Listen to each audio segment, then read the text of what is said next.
బాబుకు రాజశేఖర్ రెడ్డి అని పేరు పెట్టారు షర్మిల. ఆప్యాయంగా రాజశేఖర్ రెడ్డి అంటూ 3 సార్లు పిలిచారు.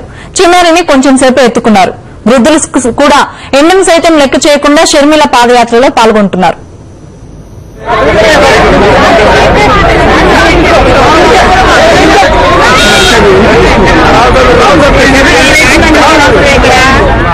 చిన్నారుల నుంచి పెద్దల వరకు షర్మిల బాట పడుతున్నారు. జగనన్న వచ్చిన తరువాత చదువులు మానేసిన వారు చదువుకోవాలని షర్మిల చెబుతున్నారు.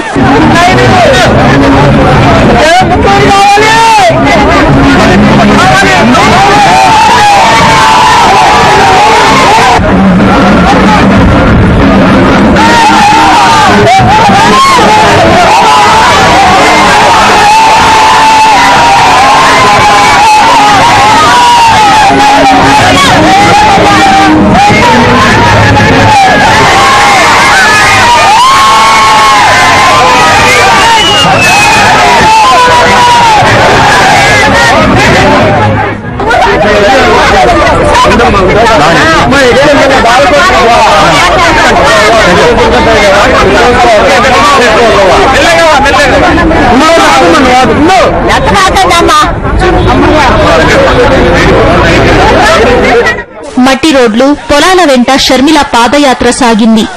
సాక్షి న్యూస్, గుంటూరు జిల్లా.